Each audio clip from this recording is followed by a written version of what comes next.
رحم اللہ من قرأ الفاتحہ۔ بسم اللہ الرحمن الرحیم الحمد للہ رب العالمین الرحمن الرحیم مالک یوم الدین إياك نعبد وإياك نستعين اهدنا الصراط المستقيم صراط الذين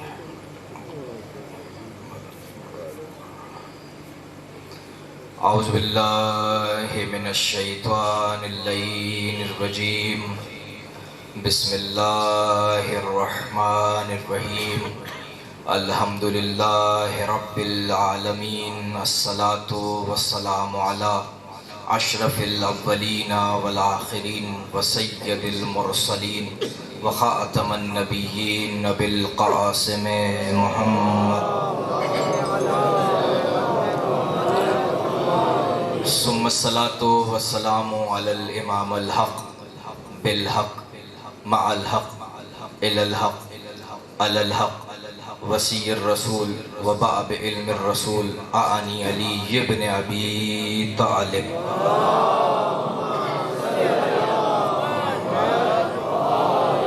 واہل بیت الطیبین الطاہرین المعصومین اما بعد فقد قال اللہ عز وجل فی کتاب المجید بسم اللہ الرحمن الرحیم ان اللہ اصطفى آدم ونوحا وآل ابراہیم وآل عمران علی العالمین صلوات پڑھیں محمد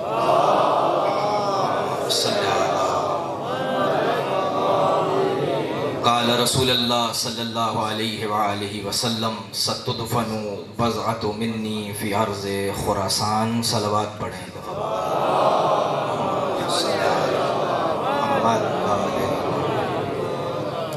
سب سے پہلے دعا گو ہوں کہ پروردگار عالم بانیان فرش عزا میرے چچا کی حیثیت رکھتے ہیں جناب پرویز سمو صاحب اور ان کے تمام رفقا یہ سارے احباب، خدا ان سب کی توفیقات میں اضافہ فرمائے۔ آپ سب کا مسلسل مجلس میں آنا بھی اپنی بارگاہ میں قبول فرمائیں۔ جو اس دنیا سے رخصت ہو چکے ہیں، جو گزشتگان ہو چکے ہیں، ان کو جوار سید الشہداء نصیب ہو۔ ان تمام دعاؤں کی قبولیت کے لیے ایک مرتبہ بآواز بلند صلوات ہدیہ محمد۔ میرے حصے کی تیسری مجلس عزا ہے اور میں نے کل گزارش کی تھی کہ یہ ایک روایت کے اعتبار سے اور مستند ترین روایت کے اعتبار سے جو آج روز ہے، جو شب ہے، وہ شہادت امام رضا کی ہے۔ آئندہ سال انشاءاللہ اس عنوان کے ساتھ کہ ایک روز رسول اللہ کا روز، ایک امام حسن کا اور ایک دن امام رضا کا، اور میں نے جو عنوان آج کا قرار دیا رسول خدا صلی اللہ علیہ وآلہ وسلم، رسول اللہ فرما رہے ہیں ستدفن بضعۃ منی فی ارض خراسان۔ سین جب عربی میں ماضی کے صیغے پہ داخل ہوتا ہے، ستدفن یا مضارع کے صیغے میں داخل ہوتا ہے تو دو الگ الگ معنی دیتا ہے۔ سین اور صوفہ قریب اور بعید کے لیے آتے ہیں۔ مضارع کا صیغہ ہے تدفن، دفنایا جائے گا، توجہات ہیں، صیغہ ہے تدفن، دفنایا جائے گا، لیکن اس پہ جو سین داخل ہوا ہے اس کا مطلب ہے ستدفن، ان قریب دفنایا جائے گا۔ رسول اللہ فرما رہے ہیں ان قریب دفنایا جائے گا میرے جگر کا ٹکڑا ارض خراسان میں۔ ستدفن بضعۃ منی فی ارض خراسان۔ اے رسول اللہ، یہ ستدفن پہ سا داخل کیوں ہوئی ہے؟ توجہ فرمائیں گے آپ، سا داخل کیوں ہوئی ہے؟ آپ کی شہادت رحلت کے بعد اور جو امام کی شہادت کا وقفہ ہے اس میں کم و بیش 200 سال کا فاصلہ ہے، تو قریب کا کیوں کہا گیا ہے؟ شاید جواب آئے جو جگر کا ٹکڑا ہو اس کے لیے لفظ قریب کا استعمال ہوگا۔ اور دو شخصیات ایسی گزری ہیں کہ جن کی اب رسول اللہ نے اپنی زندگی میں جن کے لیے بضع کا لفظ استعمال کیا ہے۔ میں پہلے شاید عرض کر چکا ہوں کہ بضع کا کیا مطلب ہے؟ لما کے اندر اگر توجہات میری جانب رہیں، تمیز سے گزر رہا ہوں، بزع کا مطلب کیا ہے؟ رسول اللہ فرما رہے ہیں بزعۃ منی، فاطمہ بزعۃ منی، فاطمہ معروف میرے جگر کا ٹکڑا ہے۔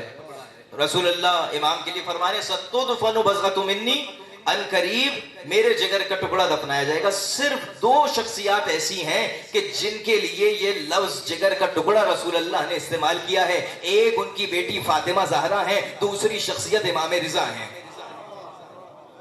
یہ دو شخصیات ہیں کہ جن کے بارے میں فرمایا بزعۃ منی۔ بزع کا معنی کیا ہے؟ لما کے اندر، کتاب لما کے اندر جو فقہ کی کتاب ہے اس میں بزع کا معنی استعمال ہوا ہے پونجی کا معنی۔ کیا مطلب بزع کا معنی؟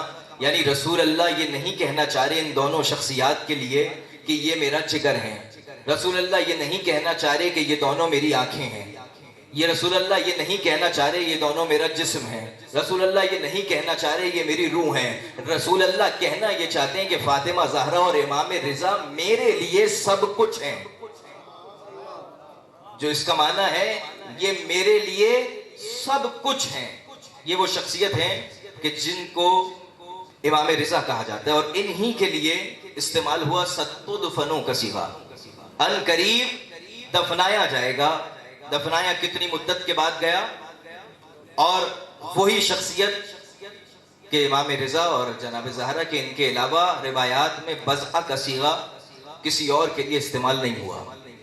اب اگر رسول اللہ نے اپنی بیٹی کے لیے، اپنی دختر کے لیے، اپنی شہزادی کے لیے یہ لفظ استعمال کیا اور اپنی اولاد کے لیے یہ لفظ استعمال کیا امام رضا کے لیے، تو کوئی آپس میں کوئی ایسی چیز تو ہوگی جو ایک جیسی ہوگی۔ توجہ رکھیں گے، کوئی ایسی چیز ہوگی جو ان میں مماثلت رکھتی ہوگی، ایک جیسی ہوگی۔ وہ کیا چیز ہے؟ وہ ایک چیز یہ ہے کہ بی بی کا ایک لقب ہے محدثہ، ایک لقب ہے محدثہ، ایک لقب ہے محدثہ۔ محدثہ یعنی وہ کہ جس سے فرشتے کلام کرتے ہوں۔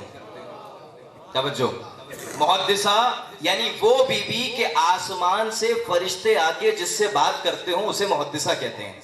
اور محدثہ وہ بی بی کہ جو اپنے بابا کی حدیث کو نقل کر کے محدث قرار پائے گی۔ یہ ایک محدثہ اور ایک محدثہ، یہ دو معنی ہیں محدثہ اور محدثہ کے۔ اب بی بی کا یہ لقب ہے، کوئی ایسی چیز، کوئی ایسی خصوصیت امام رضا میں بھی ہونی چاہیے کہ امام رضا کو محدثہ کہا جا سکے، یعنی ایسی چیز ہونی چاہیے۔ کیا چیز ہے وہ چیز یہ ہے کہ بی بی وہ ہیں کہ جن سے کلام کرنے کے لیے آسمان سے فرشتے آتے ہیں۔ روایت میں ملتا ہے کہ امام رضا کی قبر اطہر وہ ہے کہ ہر روز 70,000 فرشتوں کو امام رضا کی زیارت کے لیے اللہ بھیجتا ہے۔ ایک صلوات ہدیہ کریں بابا دے بولے محمد۔ 70,000 فرشتے ہیں کہ جو آسمان سے آتے ہیں اور امام رضا کی زیارت کر کے جاتے ہیں، اور روایت میں ملتا ہے کہ کبھی بعد میں انہیں موقع نہیں ملتا، ہر روز الگ فرشتے خلق ہوتے ہیں اور امام رضا کی بارگاہ میں پہنچتے ہیں اور امام کی زیارت سے مشرف ہوتے ہیں۔ کیا معنی؟ ایک مماثلت یہ کہ اگر اس بی بی کو ایسا قرار دیا کہ جس کے پاس فرشتے آتے تھے، تو آج تک امام رضا کی بارگاہ میں فرشتے آتے ہیں۔ امام رضا کی بارگاہ اور امام رضا کی زیارت، اور ہر امام کو ایک خصوصیت سے نوازا۔ یعنی آپ جب شجاع ہونے کا ذکر کرتے ہیں، شجاعت کا ذکر کرتے ہیں، بہادری کا ذکر کرتے ہیں، تو آپ کے ذہن میں امیر المومنین کا تصور آتا ہے۔ اسی طریقے سے جب قید میں کوئی ہو اور قید کا تصور آئے تو امام کاظم کا تصور آتا ہے۔ اسی طریقے سے جب مصیبتوں کا ذکر آئے تو امام حسین، امام سجاد کا تصور آتا ہے۔ اور جب کسی کے ساتھ شفا کا عنوان آئے تو امام رضا کا تصور آتا ہے۔ امام رضا کو جو خاصیت عنایت کی پروردگار عالم نے، وہ ایک خاصیت اس میں سے یہ تھی کہ ان کے دروازے کو شفا قرار دیا۔ اور کس طریقے سے شفا قرار دیا کہ ایک بزرگ عالم دین تھے آیت اللہ نخودگی، توجہات ہیں، آیت اللہ نخودگی ایک بزرگ عالم دین جو اس دنیا سے رخصت ہوئے، رخصت ہونے کے بعد لوگوں نے ان کو جگہ دی حرم کے متولی نے کہ آپ امام کی قبر کے نزدیک آپ کو دفنایا جائے گا. یہ ان سے ان کی زندگی میں تکرار ہوئی، بات ہوئی. جب انہوں نے کہا کہ نہیں میری وصیت پر عمل کرنا، وصیت دیکھی گئی تو وصیت میں لکھا تھا کہ جو آج صحن شفا ہے، صحن انقلاب ہے، جہاں سبیل سکینہ ہے، اس کے سامنے جو مقام ہے اس مقام پہ کہا گیا کہ مجھے اس مقام پر دفن کیا جائے. حرم کے علماء نے ان کے اولاد سے ذکر کیا کہ ان کی وصیت تھی، لیکن ہم یہ چاہتے ہیں کہ امام کے جتنے قریب ہوں گے اتنی زیادہ ان کی حیثیت میں، ان کی شخصیت میں اضافہ ہوگا. اب یہ کہنے کے بعد ان کے بچوں نے کہا کہ اس کے نیچے کی عبارت پڑھیں وصیت کے. وصیت کے نیچے کی عبارت یہ تھی کہ میں اس لیے چاہتا ہوں کہ اس مقام پر دفن ہوں کہ میں نے بارہا دیکھا امام رضا ایک کرسی پر تشریف فرما ہے اور جو زائر گزر رہا ہے اس کے سر پر دست شفقت رکھ رہے ہیں. امام رضا اس مقام پر موجود ہیں اور جو زائر گزر رہا ہے اس کے سر پر دست شفقت رکھ رہے ہیں.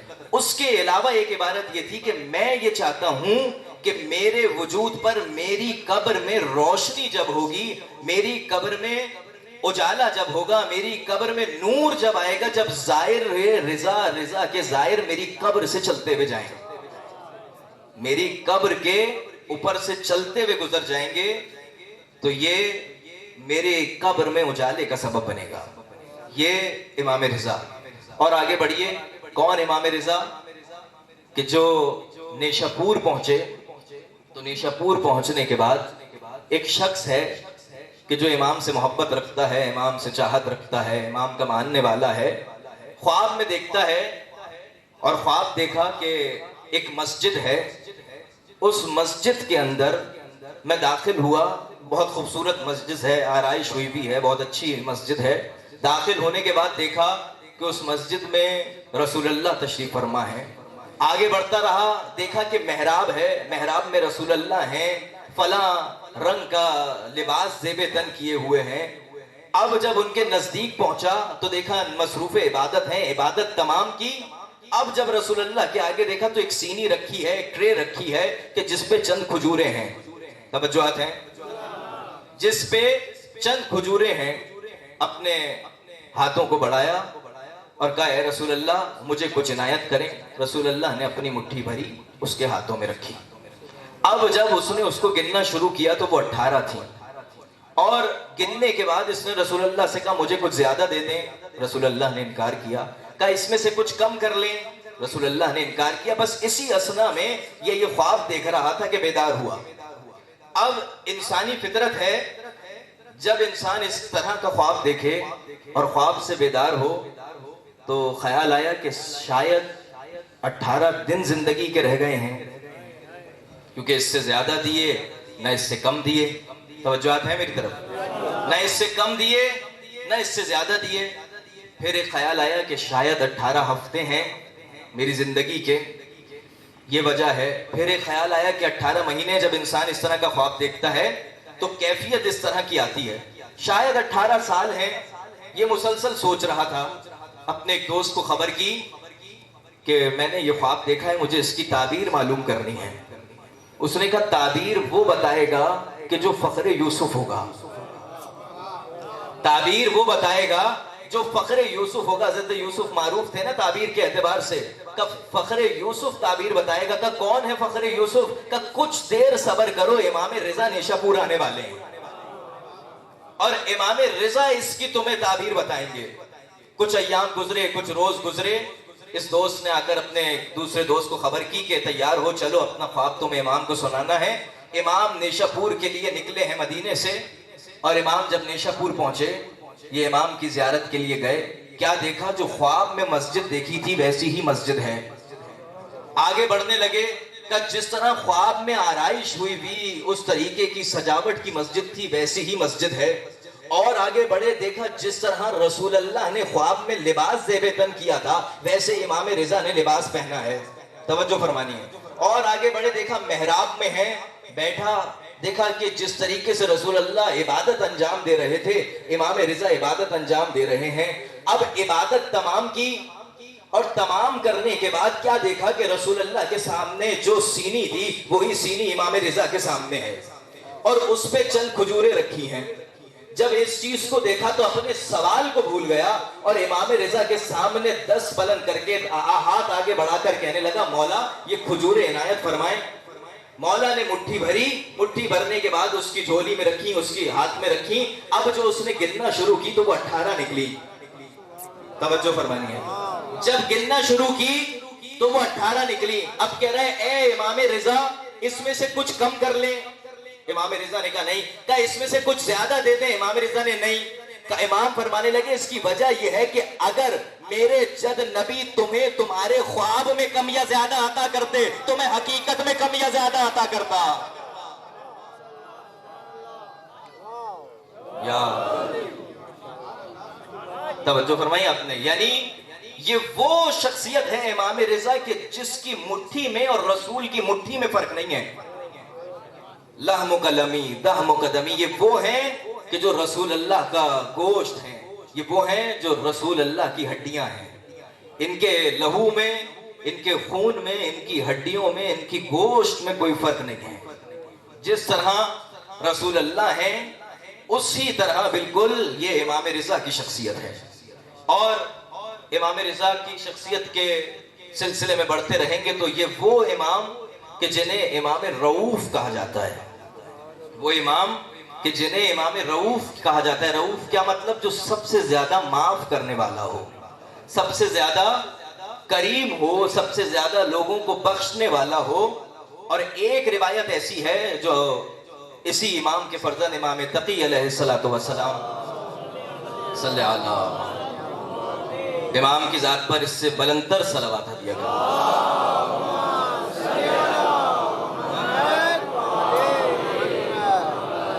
توجہ فرما رہے ہیں. امام تقی فرما رہے ہیں کہ میرے بابا کی زیارت وہ کرے گا, وہ میرے بابا کی زیارت پر پہنچے گا جس کے لیے یہ سند ہوگی کہ وہ 12 اماموں کا ماننے والا ہے. شیعہ اثنا عشری ہے, یہ سند ہوگی اس کے لیے جو میرے بابا کو امام مانے گا اور ان کی زیارت کرے گا. مولا اس کی دلیل, مولا فرمائے لگے بہت سارے ایسے لوگ ہیں جو 6 امامی تک ہیں, 6 اماموں کو ماننے والے ہیں, اس کے بعد جدا ہو گئے. کچھ لوگ ایسے ہیں کیونکہ امام کاظم قید میں 18 برس سے زیادہ رہے, روایت میں 14 یا 18 سال تک, تو جو اس زمانے کا خمس اور اس زمانے کے صدقات اور امام کو دینے والی ہدیے آتے رہے, اس سلسلے میں کچھ اور ایک قبیلہ بن گیا. لیکن جو امام رضا کو اپنا امام مانتا ہے وہ ہے جو 12 اماموں کو اپنا امام مانے گا. اس کے بعد کوئی سلسلہ کہیں سے ٹوٹا نہیں ہے. اگر امام رضا کو کوئی امام مان رہا ہے تو آخر تک وہ اس امامت پر چلتا رہے گا. یہ امام رضا کی خصوصیت, زیارت کی خصوصیت, امام رضا کے مناقب کی خصوصیت.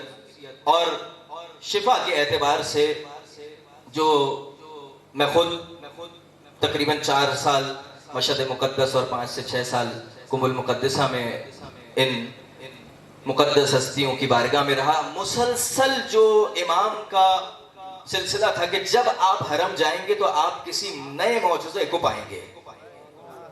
جب آپ امام کی بارگاہ میں جائیں گے تو خادمین معجزے کو بیان کر رہے ہوں گے. جب میں ابتدا میں حرم امام رضا میں گئے ہوئے کچھ ہی روز, 10 سے 15 روز ہوئے تھے, اور ہم امام رضا کی بارگاہ میں زیارت کے لیے پہنچے تو فارسی جو اب سلسلہ ہے وہ فارسی کا اس وقت سلسلہ نہیں تھا. ہمارے ساتھ کچھ دوست تھے. جب امام کی بارگاہ میں پہنچے تو دیکھا ایک شلوغ ہے ایک جگہ پر, اسی صحن میں جو پنجرہ فولاد کہتے ہیں, جہاں ایک زری ہے کہ جس مقام پر لوگوں کو باندھ دیا جاتا ہے اور اس مقام سے شفا ملتی ہے. اب ادھر رش ہے, لوگ آہو بکا کر رہے ہیں. سوال ہوا, خادم نے جواب دیا, کچھ دیر بعد میں اس مقام پر ایک منبر ہوگا اور اس پر بلند آواز سے سب کو امام رضا کا معجزہ سناؤں گا. اور وہ معجزہ کیا ہے کہ قم کے نزدیک کا ایک رہنے والا رہائشی ہے جو امام کا چاہنے والا ہے, اس کی بچی ہے جو نابینا ہے, جس کو دکھائی نہیں دیتا, نابینا ہے. اور ایسا نہیں ہے کہ بینائی اس کو بچپن سے عطا نہیں ہوئی تھی, کوئی حادثہ ہوا اور اس کے عوض اس کی بینائی چلی گئی. اب یہ آیا ہے امام رضا کی بارگاہ میں اور 3 روز تک امام رضا کی بارگاہ میں رہا ہے اور کسی مہمان سرا میں سوتا ہے، اپنی بچی کو اس پنجرے سے، اس مقام سے باندھ دیتا ہے۔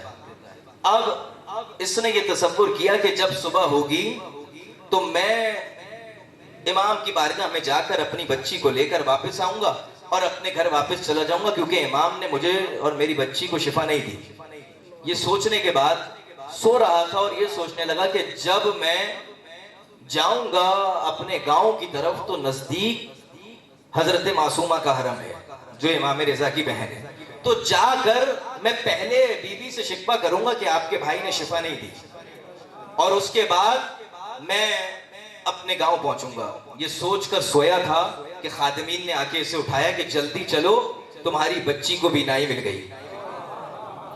اب یہ حرم پلٹ کر آیا، تو جیسے ہی حرم پلٹ کر آیا تو اس نے دیکھا کہ اس کی بچی ہے جو اسے دیکھ رہی ہے، اور بچی نے اس سے جو پہلا کلام کیا وہ پہلا کلام یہ تھا کہ بابا آپ کو معلوم ہے میں اس لیے آئی تھی کہ میری بینائی نہیں تھی، میرے پاس آنکھیں نہیں تھی، میں دیکھ نہیں سکتی تھی، کچھ ایسا ہوا کہ ایک ہاتھ سا مجھے لگا میرے چہرے پر آ رہا ہے، اور وہ ہاتھ میرے چہرے سے نیچے گیا اور میں اس کے بعد دیکھنے لگی کہ میں سوچ رہی تھی یہ میرے ساتھ کیا ہوا، یہ شفا مجھے کیسے ملی۔ تو ایک کان میں میرے آواز آئی کہ ہم نے تمہیں شفا دے دی، لیکن تم اپنے بابا سے کہنا کہ وہ فاطمہ معصومہ کے حرم جائیں، لیکن میرے لیے یہ نہ کہیں کہ تمہارے بھائی نے شفا نہیں دی۔ یہ دو بھائی بہنوں کا ایسا مزاج، ایک یہاں مزاج اور ایک کربلا کا مزاج، جس عنوان کو حق کے ولایت کے عنوان سے ہم یاد کرتے ہیں۔ حق کے ولایت کیا چیز ہے؟ حق کے ولایت یعنی اگر کوئی جناب زینب کو نہیں مانتا تو وہ امام حسین کو بھی نہ مانے۔ کیوں؟ امام حسین اور جناب زینب وہ ہیں جو شریکت الحسین ہے۔ جناب زینب کا ایک لقب ہے نا، شریکت الحسین۔ امام جسے اللہ نے امام بنا کر بھیجا ہے، وہ اگر زمین پر کسی سے مشورہ کر رہا ہے تو زینب سے کر رہا ہے۔ اگر مشورہ کر رہا ہے تو اپنی بہن زینب سے کر رہا ہے، اور یہی سلسلہ یہاں رہا ہے کہ حضرت معصومہ وہ کہ جن سے امام تذکرہ کیا کرتے تھے، امام مشورہ کیا کرتے تھے، یہ ہے وہ حضرت معصومہ۔ تو یہ وہ فضائل اور وہ مناقب کے جو امام رضا سے منسلک ہیں۔ اور کل کی گفتگو میں نے عرض کیا تھا، جو آرائز پیش کیے تھے کہ امام حسن کے متعلق جس سلسلے میں ہم آگے بڑھ رہے تھے، امام حسن کو جو وراثت کا امام کا کل ادھورا رہ گیا تھا کہ امام کی وراثت کو کس نے بڑھایا، ایک جملہ میں نے اس میں عرض کیا تھا کہ امام سے جو منسوب ایک چیز معروف تھی وہ چیز تھی دسترخوان امام حسن۔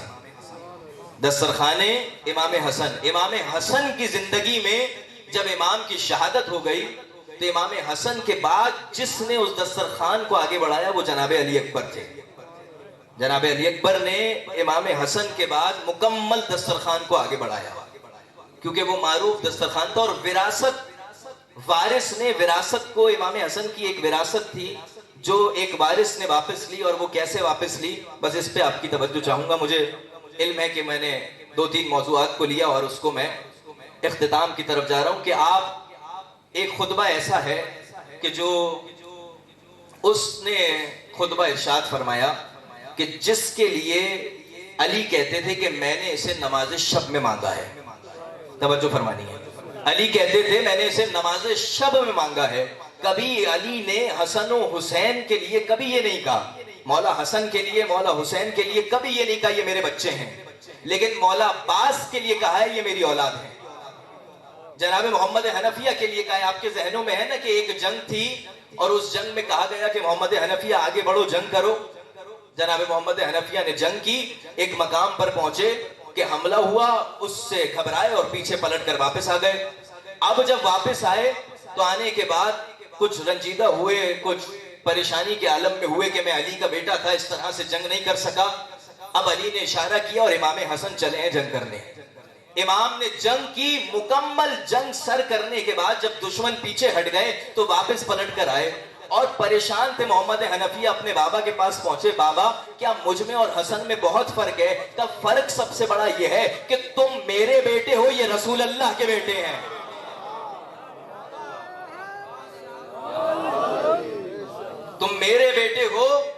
رسول اللہ نے اپنا بیٹا کہا ہے تم میرے بیٹے. اور ایک بیٹا کون ہے؟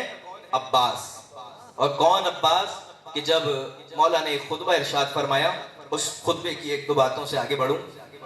جب مولا خانہ کعبہ کی طرف پہنچے اور خانہ کعبہ کی چھت پر پہنچے تو چھت پر پہنچنے کے بعد خطبہ ارشاد فرمایا. خطبہ ارشاد فرماتے فرماتے امام نے جب اس کا آغاز کیا تو آغاز کر کے فرمانے لگے, تمہیں معلوم ہے کہ جس جگہ تم ہو اور جس مقام پر تم آئے ہوئے ہو یہ کوئی معمولی جگہ نہیں ہے. اور اس خانہ کعبہ کی چھت پر ہاتھ رکھ کے کہنے لگے کہ اگر مصلحت پروردگار نہ ہوتی, اللہ نے لوگوں کو امتحان سے نکالنا نہ ہوتا, اللہ نے لوگوں کو امتحان سے بچانا نہ ہوتا, تو حسین ایسی شخصیت ہے کہ حسین کعبے کی طرف نہیں جاتے, کعبہ چل کے حسین کی خدمت میں پہنچتا. یا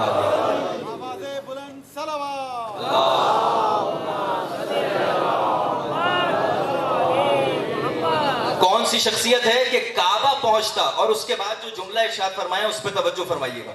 مولا خطبہ دے رہے ہیں خانہ کعبہ کی چھت پر اور فرما رہے ہیں کہ تم سب کافر ہو, فاجر ہو. توجہ, تم سب کافر ہو, منافق ہو, فاجر ہو.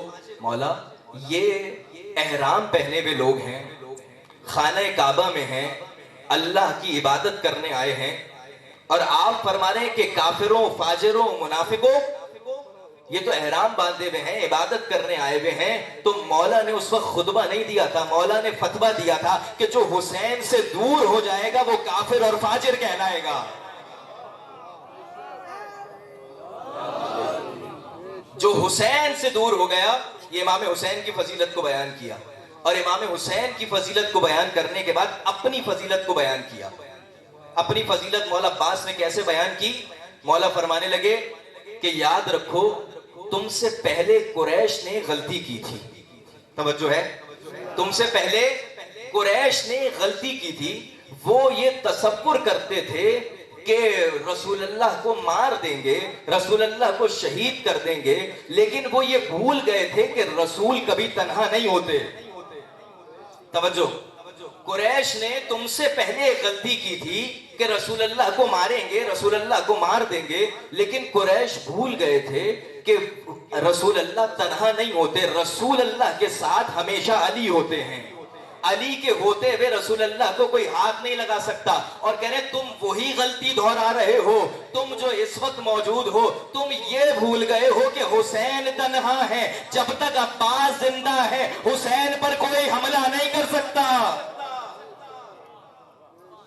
جب تک عباس زندہ ہے حسین کی طرف کوئی نہیں بڑھے گا. یہ مولا نے اپنی تعریف میں فرمایا. اور اس کے بعد کربلا کی جنگ کے اندر مولا کی عمر جو روایات میں آئی ہے وہ 32 برس کی آئی ہے. ایک بہت بہادر تھا, دشمنان اہل بیت میں سے تھا, جس کا نام معارض لکھا گیا ہے تاریخ میں. اس کو کربلا میں مولا عباس کے لیے بلایا گیا تھا کہ یہ جب جنگ ہوگی تو عباس سے یہ جنگ کرے گا. جب مولا پہنچے جنگ کے لیے اور جنگ کرنے لگے, اپنے اس نیزے کے ساتھ جو امام نے ہدیہ دیا تھا اس کے ساتھ جب پہنچے اور چاہتے تھے کہ جنگ کریں, تو جنگ کا اصول تھا کہ اس سے پہلے رجس پڑھا جاتا تھا.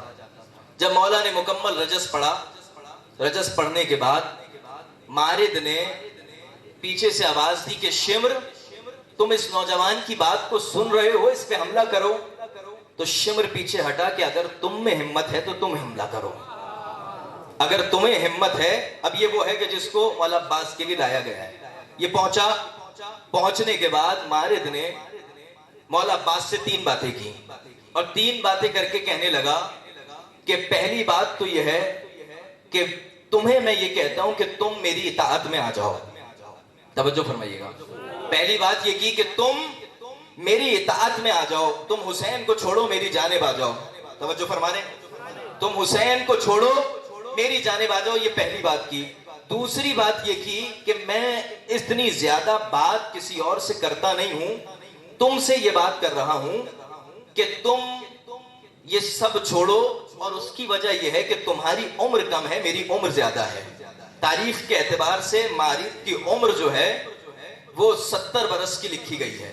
کہ میری عمر زیادہ ہے, تمہاری عمر کم ہے, اس لیے میں چاہتا ہوں تم نوجوان ہو, کم سن ہو, چھوٹے ہو, مارے جاؤ گے تو اس لیے پلٹ جاؤ. اور تیسری بات کرنے لگا کہ یہ دیکھ رہے ہو میں تمہیں اس تیز کاٹنے والی تلوار سے ڈرانے آیا ہوں. تصور کیجئے گا کس کو ڈرا رہا ہے؟ علی کے بیٹے کو تلوار سے ڈرا رہا ہے. یہ تینوں باتیں مکمل کرنے کے بعد بات کو مکمل کیا. اب مولا نے کہا میں تمہیں اس تینوں باتوں کا جواب دوں. کہاں جواب دو؟ تو مولا نے پہلی بات کا جواب تیسری بات سے آغاز کیا, اور آغاز کرتے ہوئے کہنے لگے تم جو مجھے اس کاٹنے والی تلوار سے ڈرا رہے ہو, ذرا لوگوں سے جا کے پوچھو ہم اس گھرانے سے ہیں جو تلوار سے نہیں, تلواریں ہم سے ڈرتی ہیں. ہم اس گھرانے سے ہیں کہ تلواریں ہم سے ڈرتی ہیں. اور اس کے بعد کہنے لگے کہ تم نے دوسری بات یہ کی کہ میں تمہاری اطاعت میں آ جاؤں, میں تمہاری طرف ہو جاؤں, میں تمہارا ہو جاؤں. یاد رکھو جو اپنی زندگی میں ایک مرتبہ حسین کے پاس چلا گیا وہ پلٹ کر کسی اور کے پاس نہیں جاتا.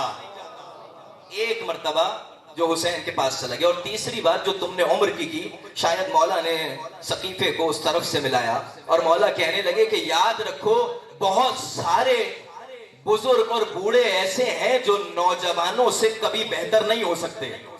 یہ تین جواب مولا نے ارشاد فرمائے.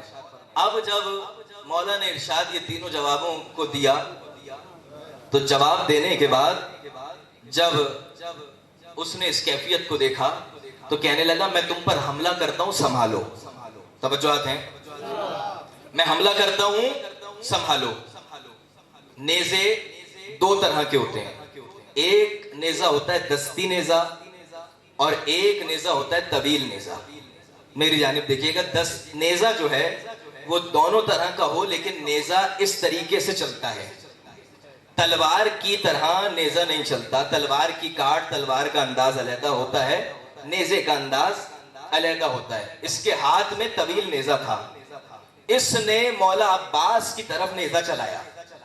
جیسے ہی نیزہ مولا عباس کی طرف چلایا تو مولا عباس نے, جب وہ طویل نیزہ تھا, ایک حصہ اس کے ہاتھ میں تھا, ایک نیزہ مولا عباس کی جانب آیا, تو مولا نے اپنی ایک انگلی اور انگوٹھے سے اس کے نیزے کو روکا. اور روکنے کے بعد اتنی طاقت سے اسے تھامے رکھا کہ جتنی طاقت سے اس نے اس نیزے کو چلایا تھا, اپنی بھرپور طاقت کے ساتھ مارد نے نیزہ چلایا. مولا نے اپنی دو انگلیوں سے روک لیا. یہ پوری طاقت سے چلانا اور دو انگلیوں سے روکنا وہی کر سکتا ہے کہ جس کے بابا نے دو انگلیوں سے در خیبر کو اکھاڑا ہو.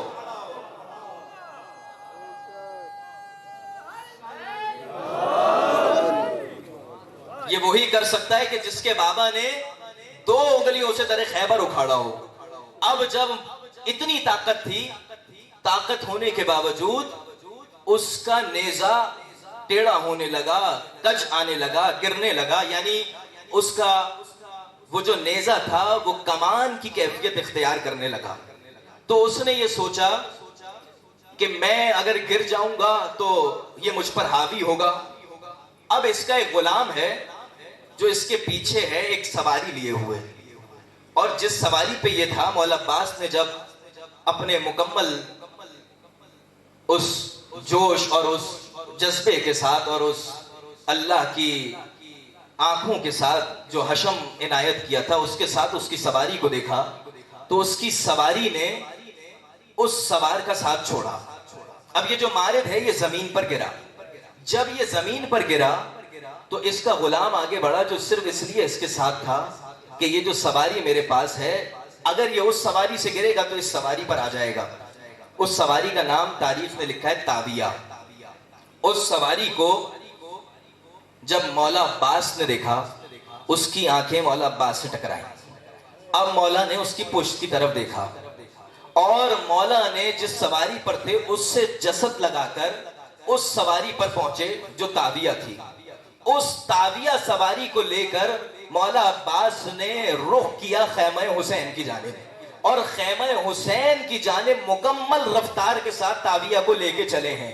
جب یہ تاویہ کو لے کے چلے ہیں تو شمر نے بآواز بلند آواز سے کہا کہ یاد رکھو آج جا کر کوئی عباس کو نہیں روکے، ہم نے حسن سے مدائن میں تاویہ کو لیا تھا، حسن یہ عباس ہیں جو اپنی وراثت کو واپس لے کر جا رہے ہیں، یہ عباس ہیں جو حسن کی وراثت کو واپس لے کر جا رہے ہیں۔ بس توجہ رکھیے گا، یہ اہل بیت کا قانون ہے، یہ اہل بیت کا طریقہ ہے کہ اگر کوئی چیز ان کی چھن جائے تو وارث آ کر واپس لیتا ہے۔ یہ طریقہ کار ہے کہ اگر کوئی چیز چھن جائے گی تو وارث ہے جو آ کر لے گا۔ اب ڈرے وہ لوگ کہ جب وارث زمان آئے گا اور لوگوں سے باغ فدق کو واپس لے گا۔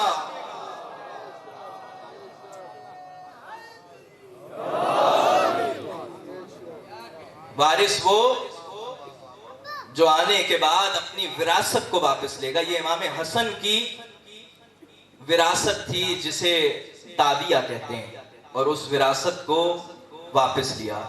کل ایک جملہ مصائب کی منزل میں رہ گیا تھا، اس سے آغاز کروں کہ ایک عالم نے خواب میں دیکھا، اور خواب میں امام کی زیارت ہوئی۔ زیارت کے بعد امام اس سے کچھ خفا دکھائی دے رہے تھے کہ مولا مسلسل آپ کے مصائب پڑھے، مسلسل آپ کا ذکر کیا، مسلسل عبادتوں میں مصروف رہے، آپ کچھ خفا نظر آتے ہیں۔ مولا نے کہا تم نے میرے سارے مصائب پڑھے، سب لوگوں نے گریہ کیا، لیکن تم نے میری مظلومیت نہیں پڑھی، تم نے میری مظلومیت نہیں پڑھی۔ مولا کون سی مظلومیت؟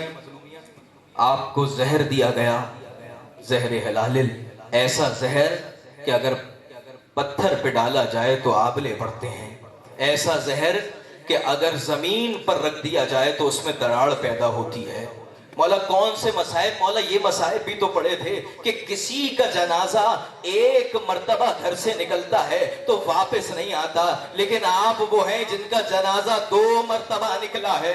مولا سارے مصائب پڑے، زینب کبریٰ نے آپ کے جگر کو دیکھا ہے، آپ کے جگر کو نکلتے ہوئے دیکھا ہے، یہ کم مصائب ہیں کیا؟ کہ تم نے میرے سارے مصائب تو پڑھ لیے، لیکن میرے اصل مصائب یہ ہیں، میری عمر کم تھی، میں کم سن تھا، میں چھوٹا تھا، اپنی ماں کے ساتھ، اپنی والدہ کے ساتھ ایک گلی سے گزر رہا تھا، ایک کوچے سے گزر رہا تھا کہ میں نے کیا دیکھا، ایک ظالم نے پڑھ کر میری ماں پر ہاتھ اٹھایا۔ یہ میری سب سے بڑی مظلومیت تھی، میں چھوٹا تھا، اپنی ماں کا دفاع نہیں کر سکا، ایک ظالم نے میری ماں پر ایسا ہاتھ اٹھایا، میری ماں زمین پہ گر گئی۔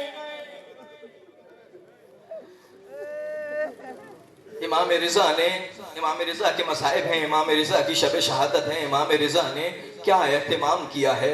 دیبل خزائی کو بلایا، دیبل سے کہا کہ دیبل میرا دل چاہتا ہے کہ میں اپنے جد حسین کا مرثیہ سنوں۔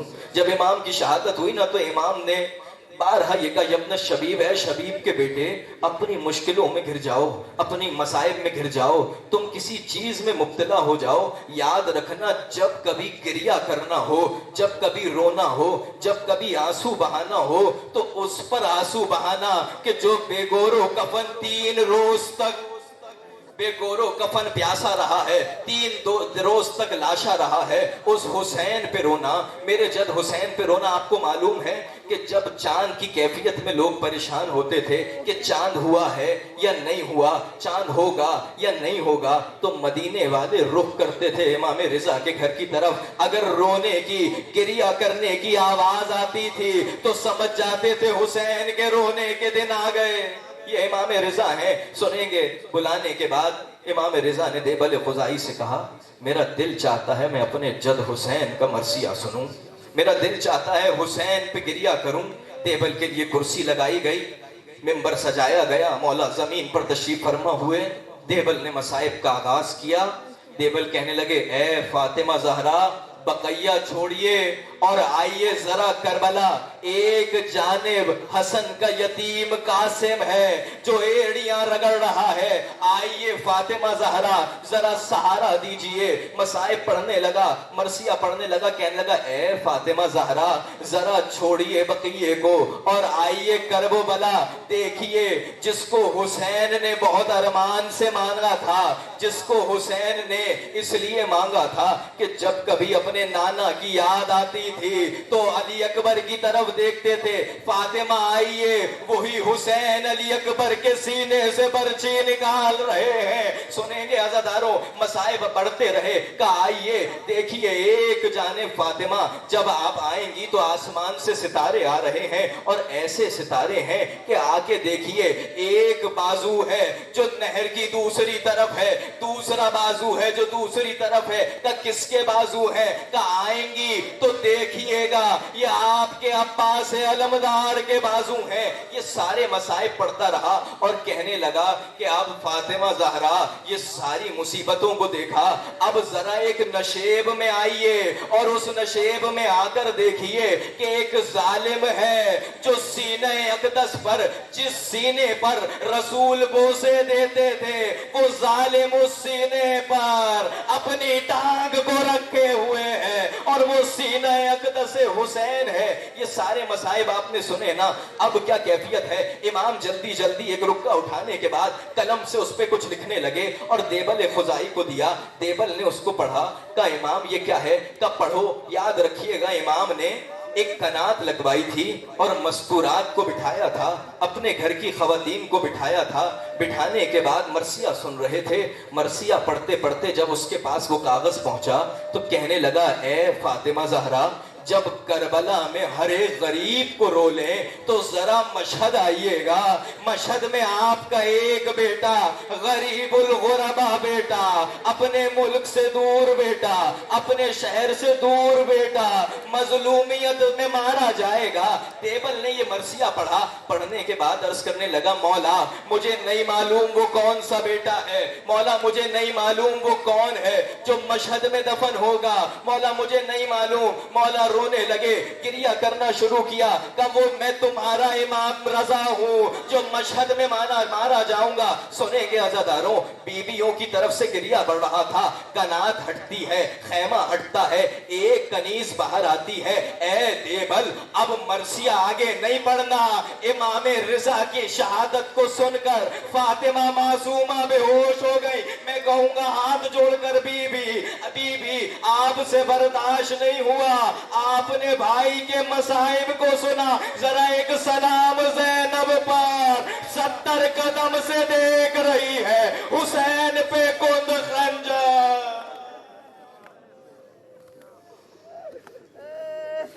انا للہ و انا الیہ راجعون۔ دعا کرتے ہیں پروردگار عالم ان آوازوں پر اپنا رحم نازل فرمائیں، دعا کرتے ہیں پروردگار عالم ہم سب کے گناہ کبیرہ و صغیرہ کو معاف فرمائے، امام زمانہ کے تعجیل میں ظہور میں تعجیل فرمائے، ہمیں ان کے آوان و انصار میں شمار فرمائے، تمام عبادتوں کی قبولیت کے لیے صلوات۔